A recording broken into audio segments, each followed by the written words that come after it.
Vivimos tiempos de enfermedad y muerte. Hay gente que está muriendo. Mi cuñada está entubada.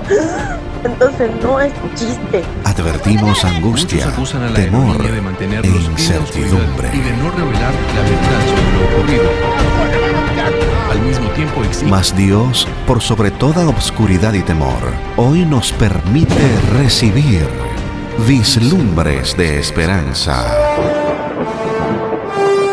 Campaña evangelística virtual. Del 11 al 25 de abril a las 7 de la noche, hora central. Disfruta desde casa la transmisión en nuestro canal de YouTube de los mensajes inspiradores presentados por 14 pastores que llevarán esperanza a la familia. Vislumbres de esperanza. Campaña evangelística virtual. Una transmisión del Ministerio Hispano de la Conferencia de Minnesota.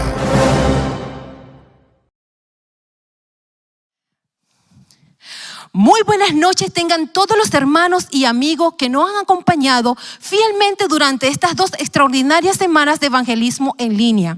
El Señor nos ha permitido escuchar maravillosos temas que han llenado nuestras vidas de esperanza. Y es que de eso se trata, vislumbres de esperanza. Se preparó pensando en las familias de hoy, en los hogares de Minnesota, de Estados Unidos, pero también en todo el mundo. Y es que en estos tiempos de angustia y de incertidumbre se ha generado una peste maligna llamado COVID-19 y necesitamos en este tiempo escuchar algo diferente, algo que nos haga recordar a la humanidad que no todo es sufrimiento, que no todo es dolor, que no todo es enfermedad, que no todo está perdido. Pero ¿saben qué?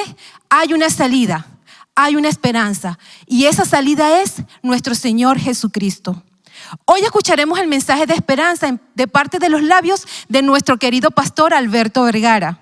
Y estoy segura que al igual que todas las noches anteriores, el Espíritu Santo hablará a tu corazón e infundirá paz, fuerza y confianza que necesitas para seguir adelante. Recuerda que todos podemos tener paz en medio de la tormenta. Es por eso que en este momento te extiendo una cordial y sincera bienvenida a ti que estás escuchando en el Facebook, que estás escuchando en YouTube. Quiero decirte que nuestro Señor Jesucristo se siente complacido y se siente gozoso de que hayas apartado este momento especial para Él. Que prepares tu corazón, que prepares tu mente para poder recibir la palabra de Dios en este momento. Pero antes, quiero que todos juntos unamos nuestras voces y alcemos este canto como un incienso grato hasta el trono celestial. Cantemos todos juntos desde el lugar donde te encuentras. A Jesús entrega todo.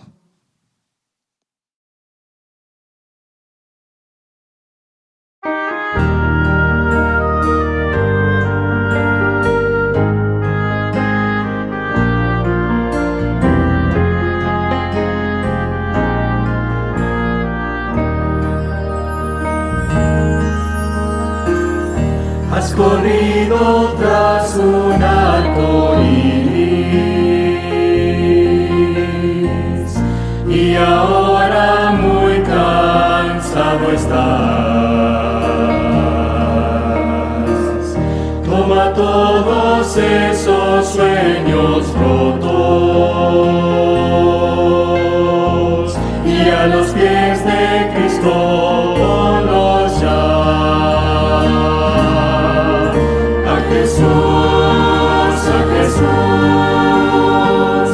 A Jesús entrega todo, sueños rotos y heridas del corazón.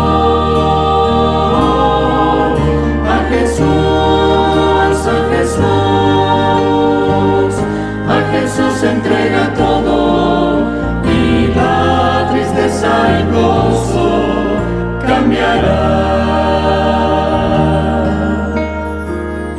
Él no prometió sol todos los días. Sé que a veces viene la tormenta, pero nos ofrece un corazón nuevo, que cante aún en medio del dolor.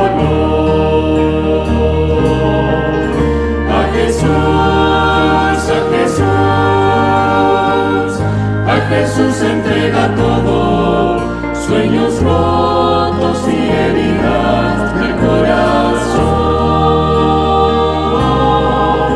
A Jesús, a Jesús entrega todo, y la tristeza en gozo cambiará.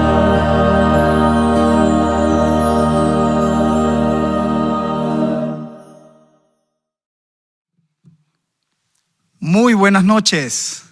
Es un privilegio y un gozo para mí poder llegar a tu hogar en esta noche a través de este milagro maravilloso de la tecnología. Queremos hacerte una invitación muy solemne para que cierres tus ojos desde allí donde te encuentres y podamos elevar una oración a nuestro Dios antes de iniciar con nuestro tema de hoy. Oremos. Bondadoso y poderoso Dios, aquí estamos tus hijos, delante de tu santísima presencia, Señor, esperando que al abrir tu palabra, el Espíritu Santo nos enseñe, nos muestre las grandes verdades que nosotros necesitamos escuchar, que nosotros necesitamos entender para un día poder estar contigo en el reino de los cielos. Bendice cada persona que se encuentra detrás de esa pantalla, Señor, ya sea de la pantalla de su televisor, ya sea de la pantalla de su teléfono celular, ya sea de la pantalla de su computadora o de la tabla, donde quiera se encuentren, Señor, tu infinita bondad, tu protección divina y tu tierno cuidado les acompañe. La gracia redentora del Señor Jesucristo nos perdone y su justicia perfecta cubra a cada uno de nosotros en esta hora. Guíanos mediante el poder y la gracia del Espíritu Santo para que este tema tan importante que vamos a hablar acerca del juicio pueda ser entendido por cada persona, Señor. En el nombre de Jesús. Amén. Bien, mis queridos, creo que me ha correspondido hablar de uno de los temas más controversiales que pudiéramos nosotros presentar en una campaña evangelística. Hemos estado durante casi 15 noches abordando diferentes temas muy importantes, pero quiero decirte en esta hora que el tema del juicio es un tema en el que las personas, algunos no quieren ni siquiera escuchar. En los largos años que llevo de mi ministerio pastoral, he dado incontables estudios bíblicos.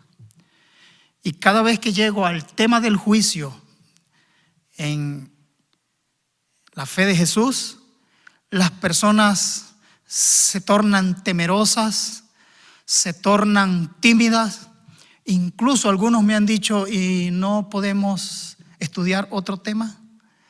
Como que le tienen temor al juicio de Dios. Como que las personas piensan que el juicio de Dios es algo terrible en el que Dios castigará a la humanidad con las plagas más horrendas, con las enfermedades o con los juicios y castigos más terribles. De manera que nadie quiere escuchar acerca del juicio. Pero yo en esta noche anhelo que el Espíritu Santo hable a tu corazón y puedas entender este tema claramente como lo presenta las Escrituras y puedas entender además que el juicio de Dios es una maravillosa noticia para nosotros los cristianos, para los que hemos aceptado al Señor Jesucristo. Pero antes de entrar en tema, me gustaría que recordaran esta figura. Seguramente al verla te trasladarás muchos años atrás. Los más jóvenes que están observando a lo mejor ya no les resulta muy sugerente la imagen. Estoy hablando de Orenthal James Simpson. Este hombre por la década de los 90, era un famoso actor de Hollywood, era una estrella deportiva del fútbol americano, era un comediante y animador de programas televisivos, amasaba una extraordinaria fortuna. Podríamos decir, todo lo que un hombre quisiera tener, él lo tenía.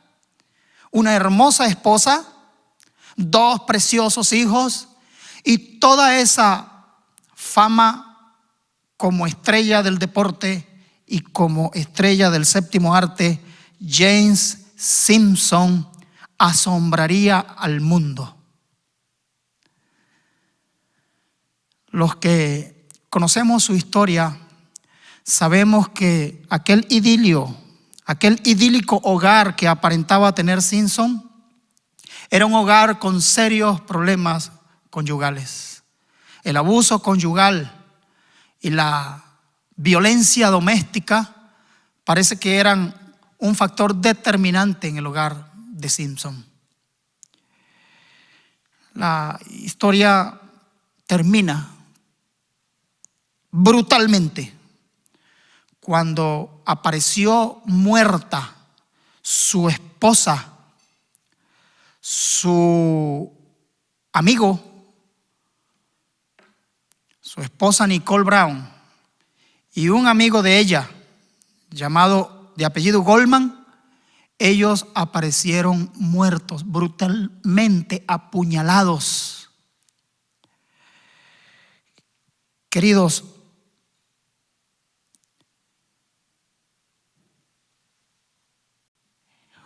Simpson fue apresado, fue llevado a juicio.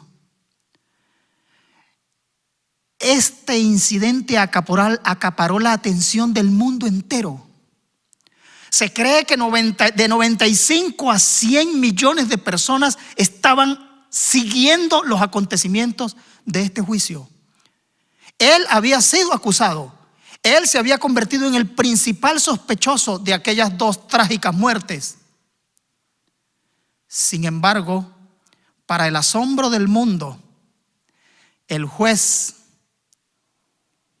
un juez de origen oriental llamado de nombre Ito, lo declaró inocente cuando todo el mundo sabía que Simpson era culpable. Se le conoce con el nombre del juicio del siglo. Y aunque fue en el siglo pasado, a finales del siglo pasado, se podría llamar el juicio del siglo por, repito, la atención que acaparó en el mundo este incidente. Algunos registran que el mismo presidente de turno en los Estados Unidos, Bill Clinton, estaba tan pendiente de los noticieros por el caso Simpson que en algunas oportunidades paraba las actividades de la Casa Blanca para contemplar y ver lo que estaba sucediendo, especialmente en el momento en que la policía iba persiguiendo la camioneta Bronco en el que este hombre iba o huía de la policía. La revista Time lo reseñó. La tragedia de un americano.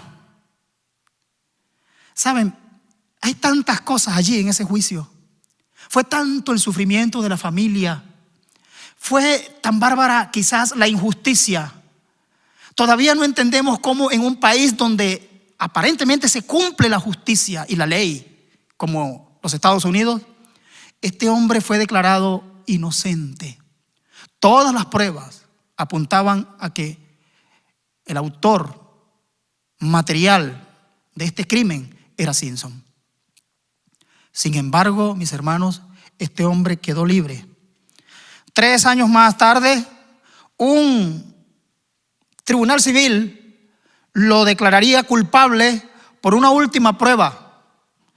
A él lo incriminaban varias pruebas. La primera prueba era una herida en su mano que él nunca pudo explicar. La segunda prueba eran guantes, unos guantes encontrados en la escena del crimen llenos de sangre. La tercera prueba y la definitiva fueron los zapatos. Unos zapatos de marca muy famosa italiana.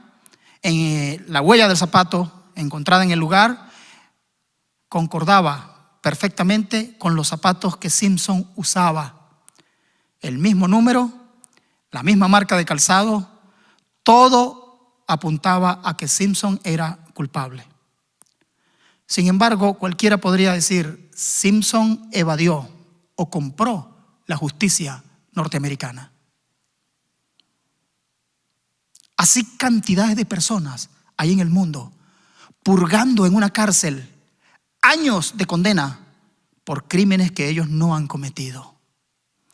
Y por increíble que nos parezca, queridos amigos que me escuchan, también hay cantidades de personas transitando en las calles, caminando en nuestras vías, y muchos de ellos son culpables de los crímenes más atroces. De manera que pareciera que en el mundo no hay completa justicia. Y muchas personas se preguntan, ¿y cuándo realmente veremos justicia en este mundo? ¿Cuándo realmente será que las personas pagarán por sus crímenes, por sus maldades y por sus pecados? ¿Cuándo Dios vindicará a aquellos inocentes?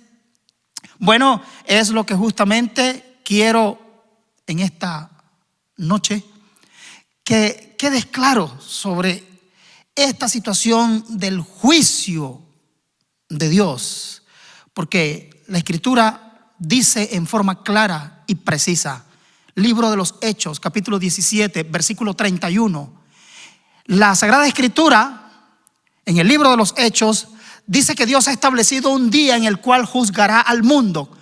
¿Con qué, querido oyente? Con justicia. Un día vendrá en el que Dios tomará en cuenta las maldades de los hombres, las obras de los hombres, buenas o malas. Y a Dios será imposible comprarlo. Muchos nos preguntamos, ¿cuánto dinero pagó Orenthal James Simpson para que lo declararan inocente? ¿A cuántas personas extorsionó? ¿A cuántas personas le entregó sendas cantidades de dinero? ¿Cuánto cobró el juez Ito? Podrían ser meras especulaciones de lo que estamos hablando, pero yo quiero decirte, a Dios nadie lo comprará. Y si se compra la justicia del hombre, si se compra la justicia norteamericana, la justicia celestial, nadie podrá comprarla. La justicia de Dios es verdadera, es santa, es justa. Así que, mis queridos, cuando te hablo del tema, sé que te vas a entusiasmar porque vas a escuchar las cosas más interesantes sobre el gran juicio de las edades. No le voy a hablar del juicio del siglo. El juicio del siglo es de Simpson. Pero te voy a hablar del juicio de las edades. El libro de Hebreos, capítulo 4, versículo 13. Dice que no hay cosa creada, dice el apóstol Pablo, que no sea manifiesta en su presencia. Antes bien, todas las cosas están desnudas y abiertas a los ojos de aquel a quien tenemos que dar cuenta. Mis queridos hermanos, el apóstol dice claramente que todas las cosas están desnudas. Nada hay que podamos nosotros ocultar en aquel día glorioso, cuando Dios presente el juicio eterno, el juicio de las edades, y donde toda verdad quedará clara al desnudo para todo el mundo. Este juicio, mis queridos, tiene un día en el que va a comenzar, o en el que ya comenzó. ¿Cuándo comienza el juicio? ¿Saben? La iglesia adventista entiende el tema del juicio muy diferente al resto de la cristiandad.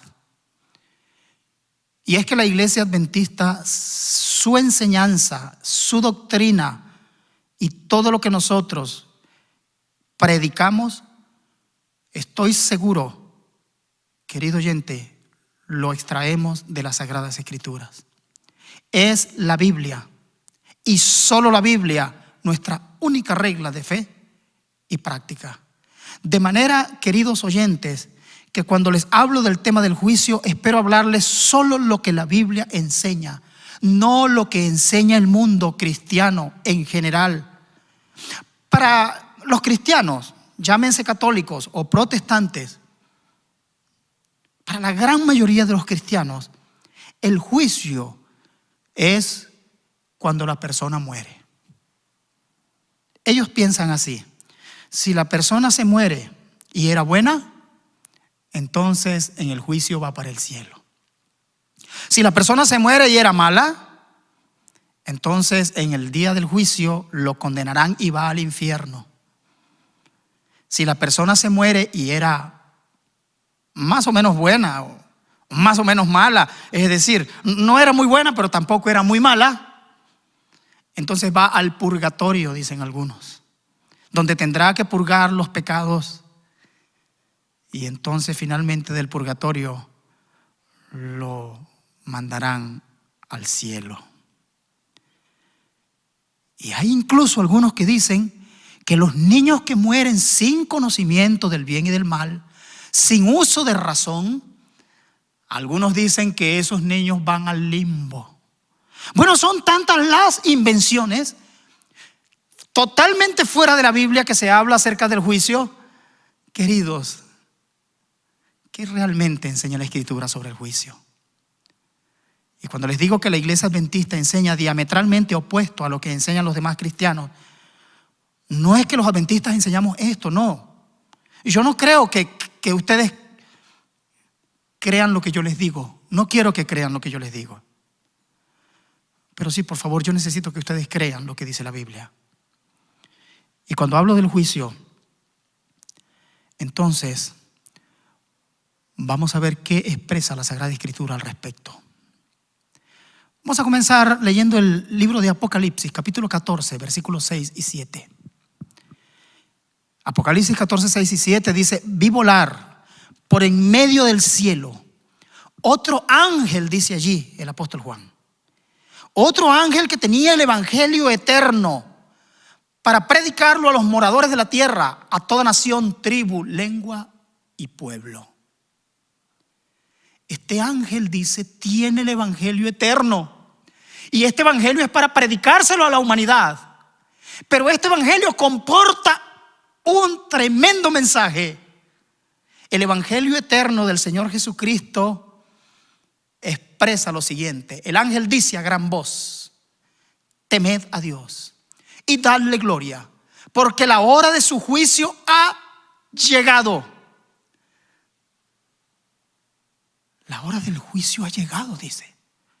O sea que en la predicación del evangelio eterno que este ángel está expresando, el evangelio eterno es la predicación acerca del juicio. Incluye la predicación del juicio de Dios. Y le dice a la humanidad: la hora del juicio ha llegado. Al analizar este pasaje de cerca, queridos hermanos, llegamos a esta conclusión interesante. El juicio es antes de la segunda venida de nuestro Señor Jesucristo. ¿Y por qué puedo decir que es antes de la venida de Cristo? Porque es mientras se predica el evangelio. Y el evangelio será predicado, dice el Señor, a toda nación, tribu, lengua y pueblo por testimonio. Y entonces vendrá el fin. Así que si el juicio es parte del evangelio, mis queridos hermanos, si el juicio es un tema básico en la predicación del mensaje del evangelio eterno, entonces el juicio es antes de la venida del Señor. Porque allí dice claramente: la hora del juicio llegó. Y estamos en plena predicación del evangelio. Así que, primera conclusión importante: el juicio es antes de la venida del Señor Jesucristo. Tengo más razones para decirles esta conclusión. ¿Qué razones tengo? Bueno, vamos al evangelio de según San Mateo. Tú lo puedes corroborar en tu Biblia, con tu propia Biblia allí, desde tu hogar, desde tu casa.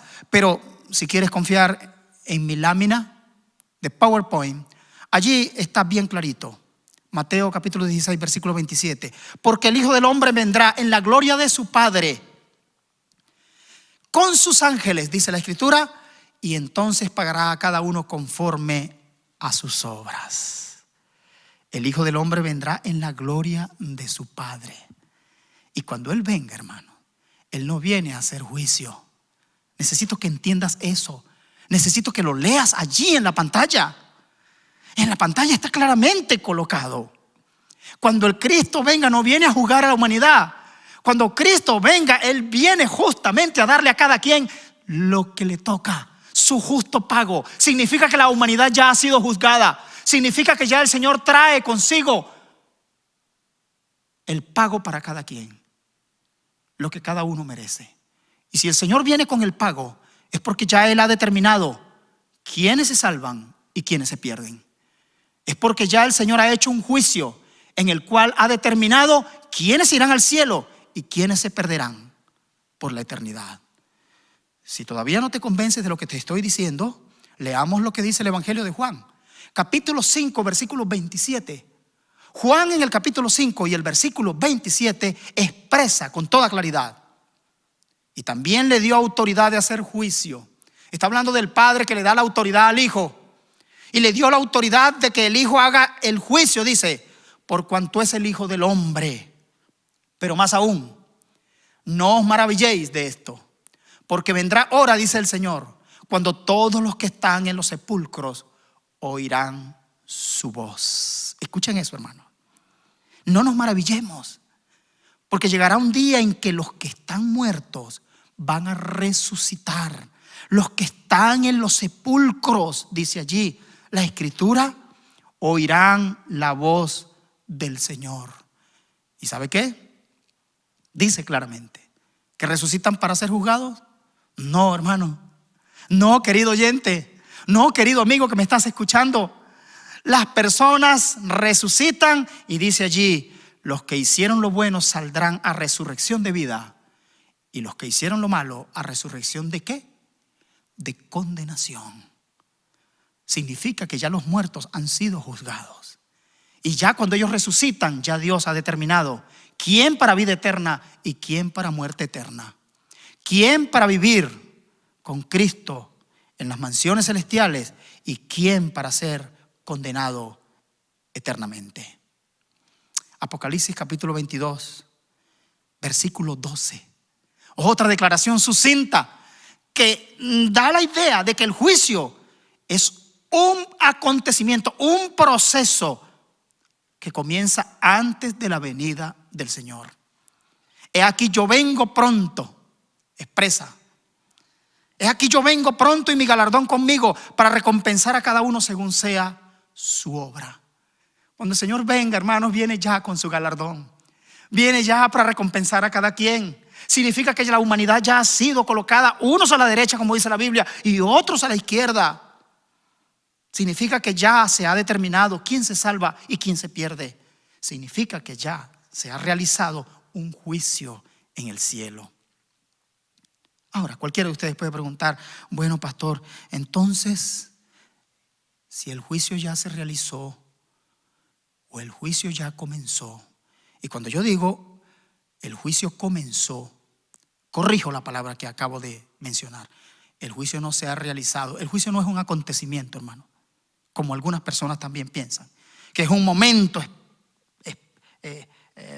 particular en la historia de la salvación.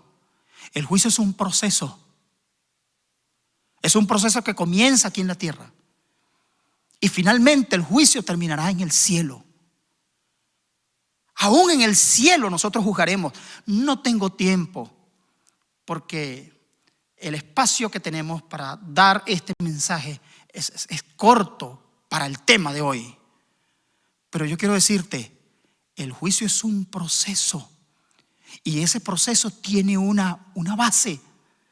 Así como las naciones del mundo tienen su constitución para juzgar a sus ciudadanos, así como en los Estados Unidos existe una constitución que es la que se usa en los tribunales de este país para determinar quién es inocente, quién es culpable, quién quebranta la ley y quién no la quebranta. En el cielo también hay una base para el juicio. Hay una constitución celestial. Y no es la Carta Magna, no son las grandes constituciones de las potencias de este mundo, no es ni siquiera los reglamentos y normas que posee el Vaticano o Roma. Estamos hablando de algo mucho más sencillo, pero a la vez solemne y especial. El libro de Eclesiastés, la gran sabiduría del rey Salomón. Salomón dice, el fin del discurso es este. Está terminando su libro de Eclesiastés. Eclesiastés es la sabiduría del predicador, la sabiduría de Salomón, la gran sabiduría del Antiguo Testamento. Y al terminar su mensaje en el libro de Eclesiastés, el sabio rey Salomón expresa, el fin del discurso es este: venera a Dios y guarda sus mandamientos. Ajá, mis queridos, y él dice la razón, porque esto es el todo del hombre, porque Dios traerá toda obra a juicio juntamente con toda cosa encubierta, sea buena o mala. El fin del discurso, hermano, el final de todo para Salomón es vivir conforme a los mandamientos de Dios. ¿Y por qué debes vivir temiendo a Dios y guardando sus mandamientos?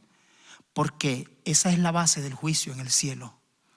Porque en el reino de los cielos los 10 mandamientos se presentarán para determinar quién fue fiel y quién no lo fue.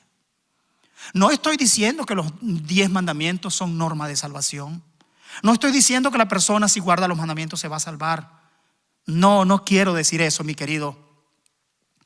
Si algo tiene clara esta iglesia adventista del séptimo día, es que lo único que nos salva a los cristianos sinceros es nuestro Señor Jesucristo. Pero si bien es cierto que la salvación es en Cristo Jesús, el juicio es de acuerdo a las obras que tú hagas. Porque todo el que acepta al Señor Jesucristo se convertirá en un cristiano fiel, obediente de sus mandamientos. De manera que la base del juicio en el reino de los cielos son los 10 mandamientos expresados allí en la santa ley de Dios. Los 10 mandamientos constituyen la norma de fe y de práctica de los cristianos, y eso será entonces allá en el reino de Dios lo que también se usará en el momento en que tú y yo comparezcamos ante ese juicio. Se dirá: no tendrás dioses ajenos delante de mí. Y entonces el Señor nos presentará como quienes creímos en el único Dios verdadero, en el único Dios que creó los cielos y la tierra, en el único Dios, Padre, Hijo y Espíritu Santo. También se dirá: no te harás imagen ni ninguna semejanza de lo que hay arriba en el cielo ni abajo en la tierra. Y el Señor en ese momento también dirá: ellos no fueron idólatras. Ellos no anduvieron tras la idolatría del dinero, la idolatría del mundo, de los afanes de esta vida. Ellos fueron cristianos sinceros. Ellos creyeron en la palabra de Dios. Ellos fueron personas distintas, transformados por el Espíritu Santo. Se dirá: no tomarás el nombre de Dios en vano. Y entonces en el cielo el Señor también presentará tu caso y el mío como personas que respetamos siempre el nombre de Dios, que nunca tomamos a juego estas cosas, que tomamos en serio la palabra del Señor y que tratamos de vivir en la forma más sincera posible nuestro cristianismo. Se dirá: acuérdate del día sábado para santificarlo. Y el Señor dirá: ellos fueron fieles observando el día de reposo instituido por la Sagrada Escritura. Y así, mis queridos, cada mandamiento: honra a tu padre y a tu madre, no matarás, no hurtarás, no cometerás adulterio. Y todos los 10 mandamientos se convertirán en la norma por el cual será medido el carácter de la persona, de manera que entonces el Señor Jesucristo estará allí con nosotros para defendernos, para ayudarnos, para impartirnos seguridad. La Biblia dice que tanto los vivos como los muertos, hermano, vamos a comparecer ante el juicio.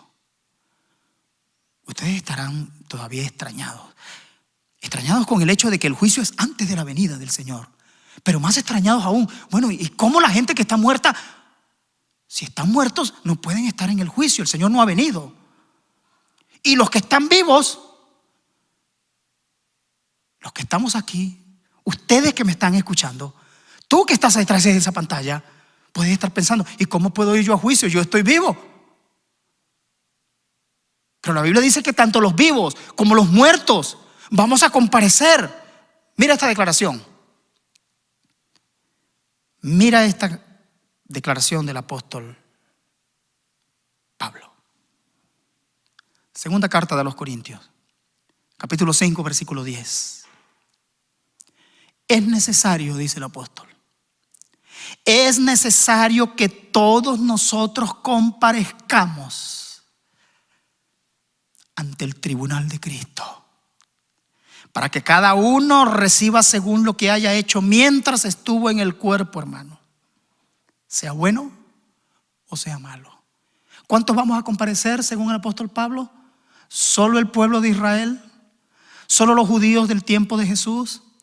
¿Solo los que escucharon el evangelio? ¿Solo los que se pierden por no creer en el evangelio del Señor? No. Todos, creyentes y no creyentes, cristianos y no cristianos, personas buenas y personas malas, todos hemos de comparecer ante el juicio, dice el apóstol. Y seguirá la pregunta en tu mente, ¿cómo, pastor? ¿Cómo puedo yo comparecer ante el juicio si yo estoy vivo? Yo no he muerto. Hermanos, tanto los vivos como los muertos van a estar allí, porque la Biblia dice que todos. Y si el juicio es en el cielo, ¿cómo pueden entonces las personas vivas o muertas estar en ese juicio? Voy a responder esa pregunta con la Biblia. Espero que sea la Biblia la que habla a tu corazón. Vamos a la sabiduría del Antiguo Testamento ahora, en uno de los profetas más grandes que conocemos, el profeta escatológico del Antiguo Testamento, Daniel. El capítulo 7 y el versículo 9. Lee conmigo, por favor. Mira lo que dice allí. Estuve mirando hasta que fueron puestos tronos y se sentó un anciano de días, cuyo vestido era blanco como la nieve y el pelo de su cabeza como lana limpia, dice la Biblia. Su trono llama de fuego y las ruedas del mismo fuego ardiente. Estuve mirando, dice el apóstol, el profeta Daniel, y fueron puestos tronos. Es una escena de juicio, porque esos tronos constituyen el jurado en el cielo. Y el trono de Dios, el supremo juez. Y está el juez y está un jurado. Fueron puestos tronos, dice allí la Escritura.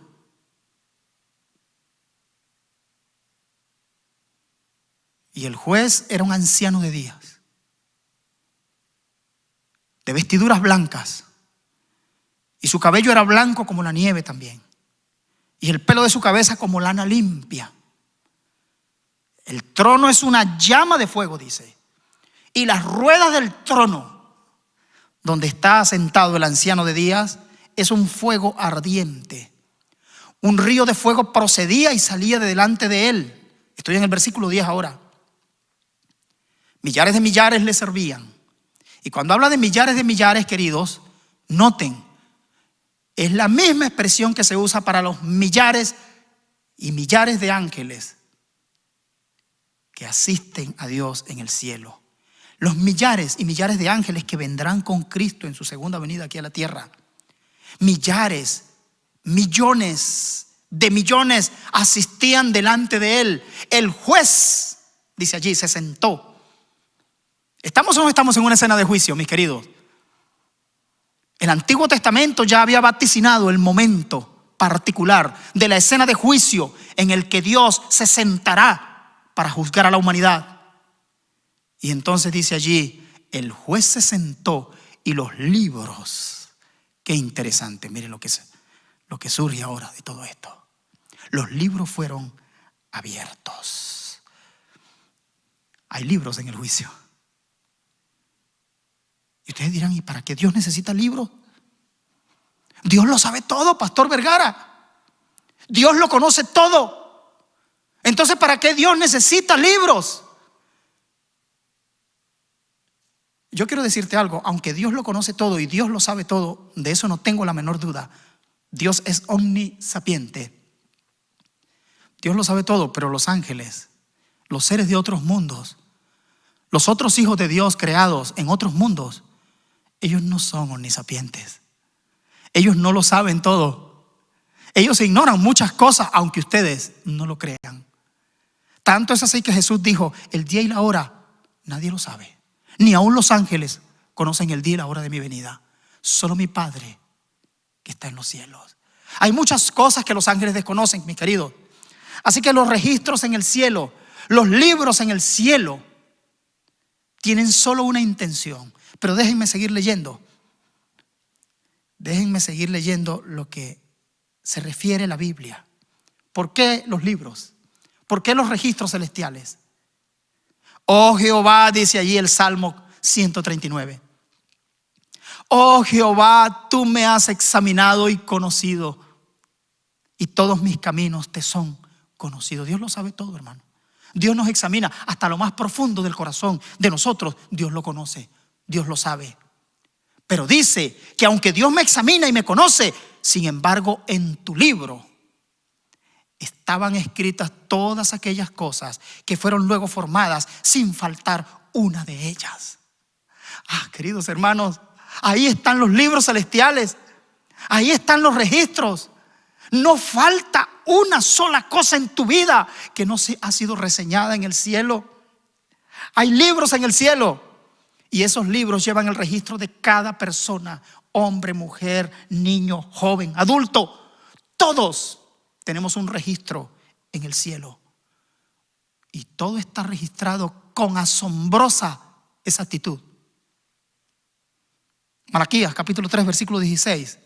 No quiero que creas lo que yo te estoy diciendo, pero por favor cree lo que dice la Biblia.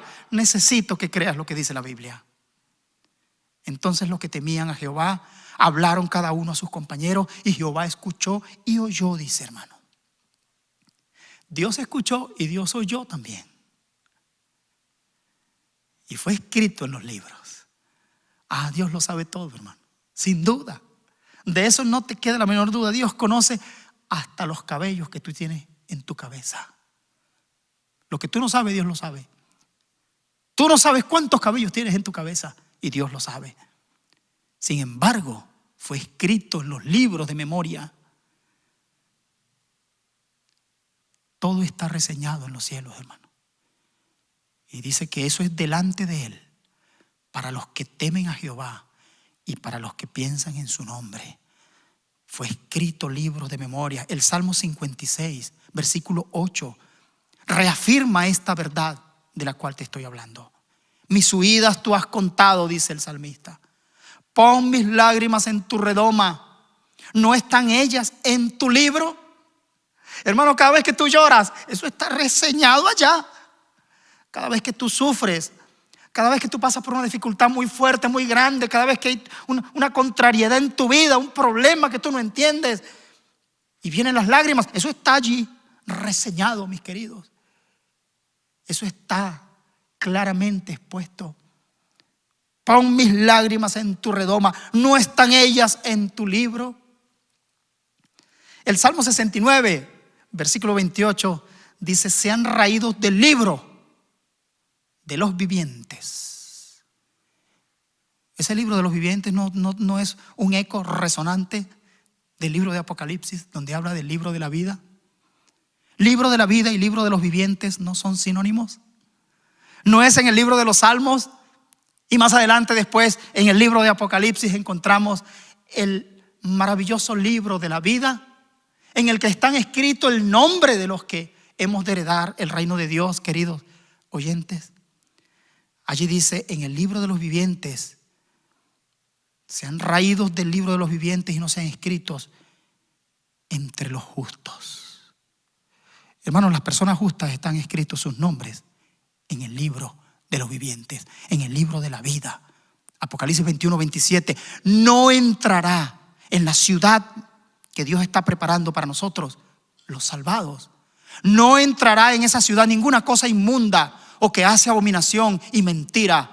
Solamente van a entrar quienes, allí lo reseñamos en letras amarillas, los que están inscritos en el libro de la vida del Cordero. Hay libros en el cielo, mis queridos, y en el cielo también habrá testigos. Usted puede decir, ¿cómo que testigos? No sé si ahora entiendes cómo es que tú vas a pasar. No vas a ir en persona al cielo para pasar por la experiencia del juicio, pero tu nombre, tus obras, tus actos buenos o malos registrados en los libros en el cielo indican la forma como todos vamos a comparecer ante el juicio de Dios. Aunque tú no vas a estar presente allí en persona, va a estar tu nombre y tu vida toda completa, reseñada en los libros. Allí estarás presente. Allí se dará cuenta, y a través de esos libros y de esos registros celestiales, Dios determinará con toda justicia y ante los ojos de toda la creación de Dios, los ángeles y los seres de otros mundos creados. Ellos podrán comprobar que Dios es justo, que Dios es santo y que Dios es perfecto. Habrá testigos, no lo dudes. Queridos hermanos, la Biblia dice: no menosprecian a ninguno de estos pequeñitos, porque os digo que los ángeles en el cielo ven siempre el rostro de mi Padre que está en los cielos. Así que los ángeles son testigos. Los ángeles estarán allí, y los ángeles son los que llevan el registro de cada uno de nosotros. Y finalmente, ¿quién será el juez? Mis queridos, aunque en el Antiguo Testamento se habla de Dios, el anciano de días, el Padre como el juez, sin embargo la Escritura dice: el Padre a nadie juzga. Todo el juicio se lo entregó al Hijo, y es el Hijo el que juzgará a la humanidad. ¿No es una maravillosa noticia la que te estoy dando? ¿Ya no le tendrás temor al juicio de Dios? Mis queridos, la razón por la cual Dios hará un juicio es porque hay una gran verdad que tú tienes que entender. Dios tiene que hacer un juicio no solo para demostrar quién se salva y quién se pierde. Dios tiene que hacer un juicio para que todo el universo quede claro de lo maravilloso, grande y justo que es Dios. Porque hay alguien que nos acusa. Hay alguien que está en el cielo descontento con la obra que Dios está haciendo por la humanidad. El plan de salvación que Dios estableció para los hombres, hay alguien que no está contento.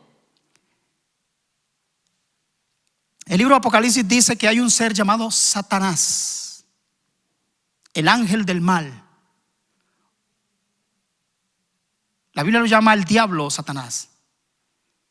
Y lean conmigo lo que dice el libro de Apocalipsis, capítulo 12, versículo 10.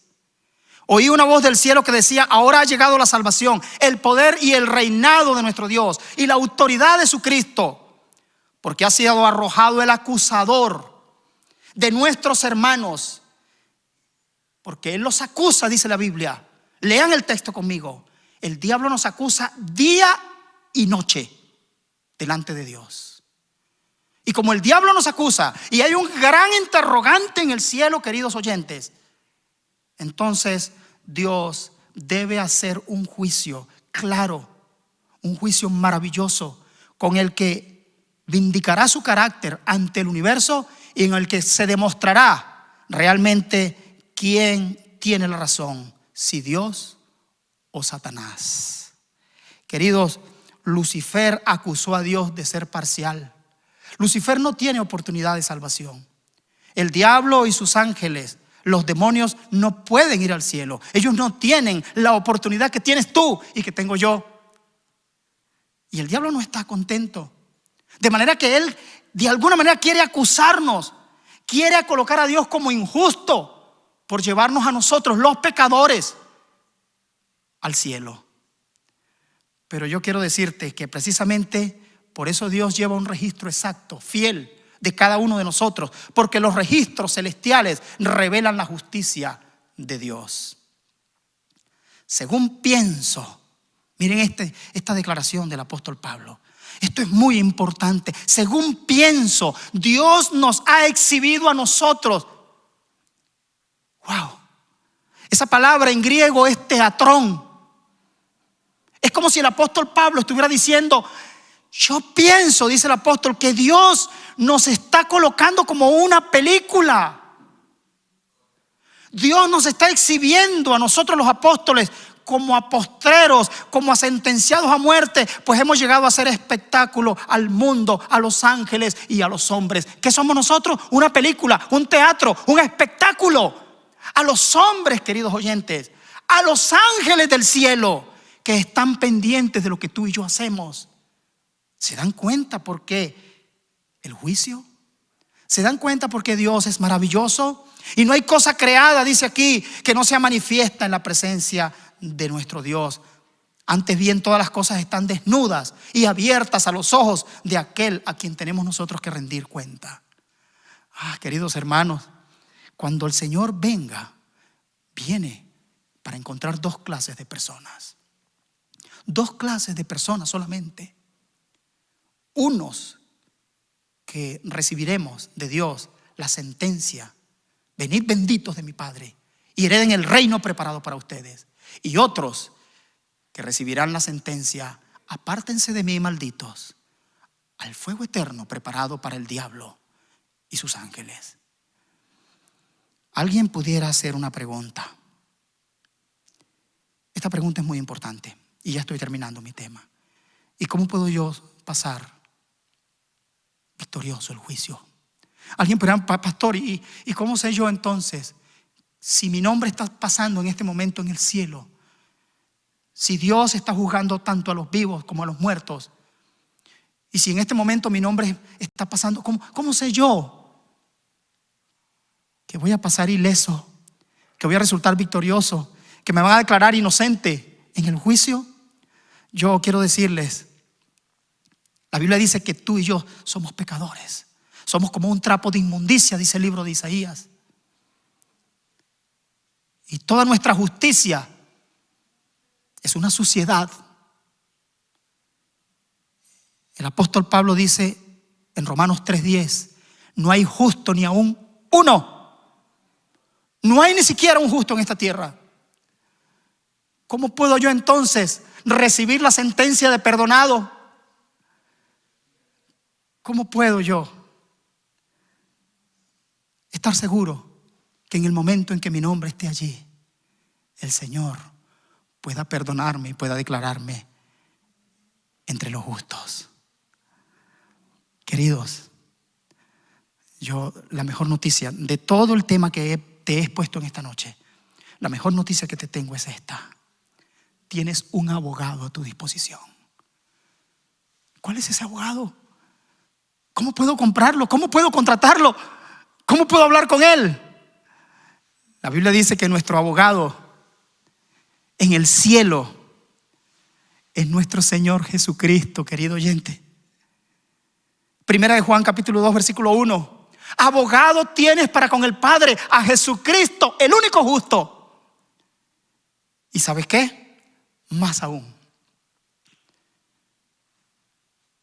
Jesucristo, su manto maravilloso de justicia, su muerte expiatoria en la cruz del Calvario, su sangre derramada allá en el monte Gólgota, nos puede limpiar, nos puede salvar. Su sacrificio fue suficiente. El libro de Apocalipsis expresa que el Señor nos vestirá con sus vestiduras, nos dará un vestido blanco. Al que venciere, dice él, Apocalipsis 3:5, será vestido de vestiduras blancas y no borraré su nombre del libro de la vida. ¿Quieres tú, querido oyente, participar y salir victorioso en el juicio de Dios? Tú necesitas la justicia de Cristo en tu vida.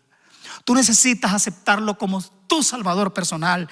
Cristo ha de convertirse en lo primero, lo mejor y lo más importante en tu vida. Cristo es el abogado. Cristo es el sacerdote, el sumo sacerdote que intercede por nosotros en el cielo.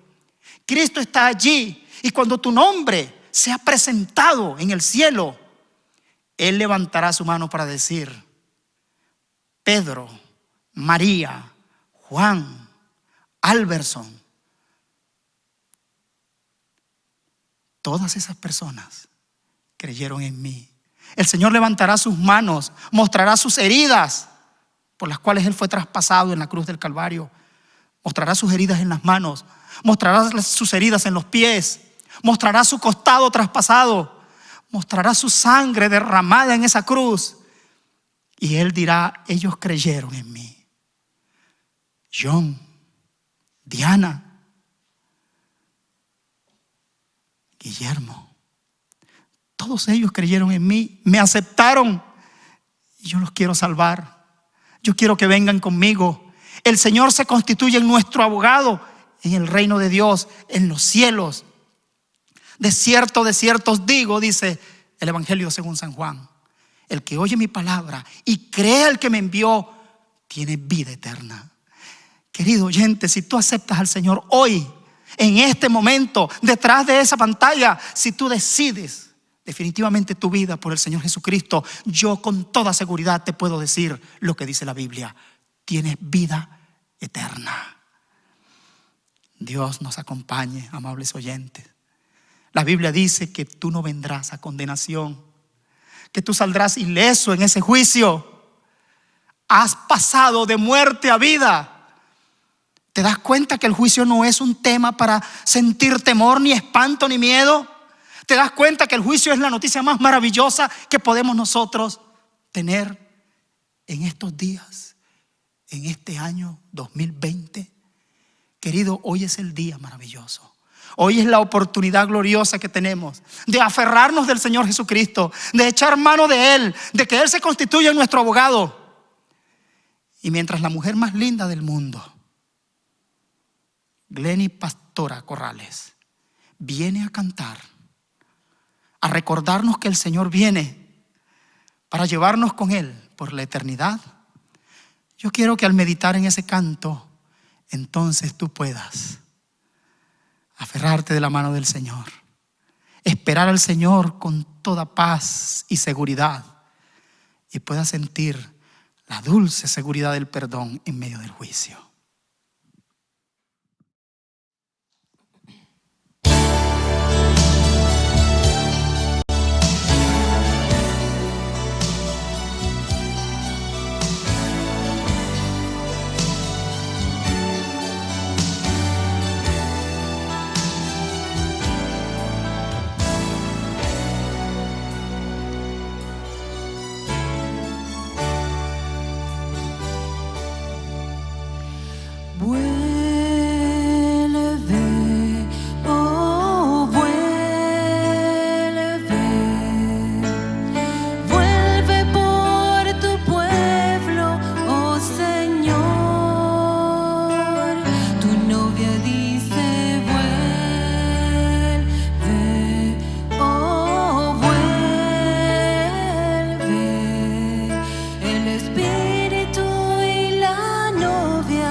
Los muertos resucitarán, incorruptibles resucitarán, y nuestros cuerpos transformados serán.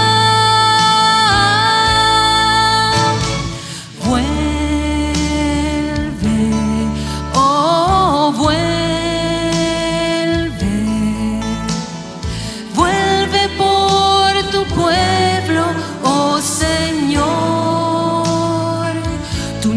novia dice vuelve, oh vuelve.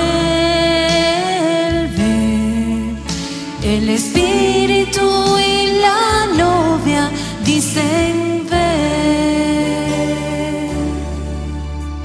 Por tanto no durmamos como los demás, sino velemos y seamos sobrios, porque el mismo Señor con voz de arcángel, con trompeta de Dios, descenderá del cielo. Muertos en Cristo resucitarán, y los que hayamos quedado seremos arrebatados juntamente con ellos, y en el aire le recibiremos, y así estaremos para siempre con él. Vuelve, oh vuelve. El espíritu y la novia dicen ven, ven. Por tanto no durmamos como los demás, sino velemos y seamos sobrios, porque el mismo Señor con voz de arcángel, con trompeta de Dios, descenderá del cielo. Muertos en Cristo resucitarán, y los que hayamos quedado seremos arrebatados juntamente con ellos, y en el aire le recibiremos, y así estaremos para siempre con él. Vuelve, oh vuelve. El espíritu y la novia dicen ven. Vuelve, oh vuelve. Vuelve por tu pueblo, oh Señor. Tu novia dice vuelve, oh vuelve. El espíritu y la novia dicen ven. El espíritu y la novia dicen ven. El espíritu y la novia dicen ven, Señor Jesús.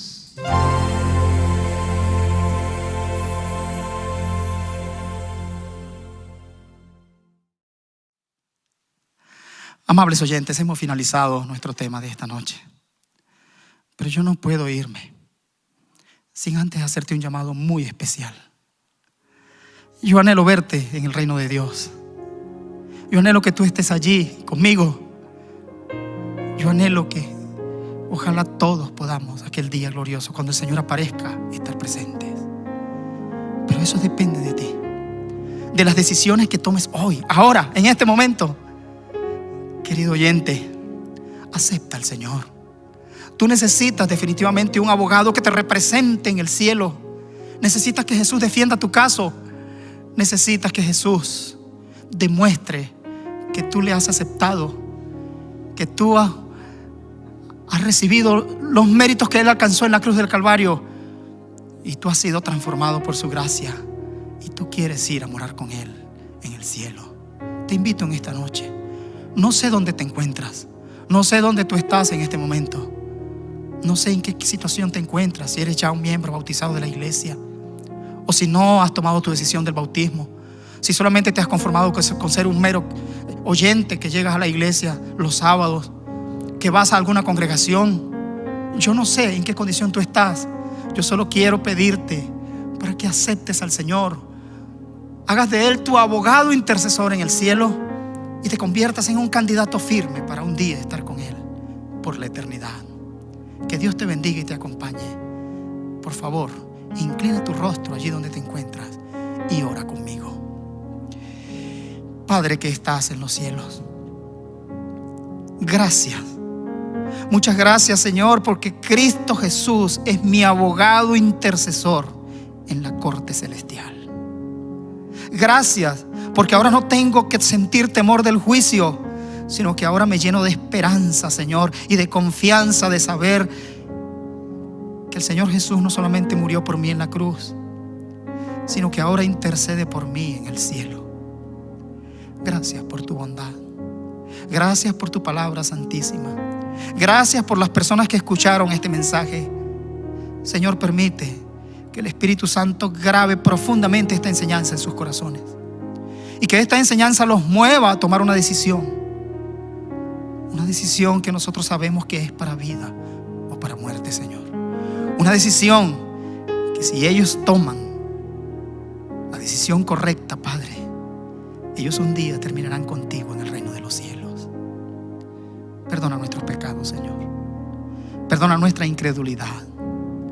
Perdona nuestra falta de fe, Padre Santo. Ayúdanos a creer cada día más en tu palabra. Ayúdanos a aferrarnos de tus promesas. Ayúdanos a vivir, Señor, confiando en Cristo Jesús. Y de esa manera estar seguros que pasaremos ilesos el juicio celestial. Guárdanos en esta hora y acompaña a cada una de las personas que me escuchan. En el nombre poderoso del Señor Jesús, mi abogado intercesor. Amén. Queridos oyentes, seguir la conciencia no admite demora y no seguirla no admite excusas. Dios te acompañe en esta noche.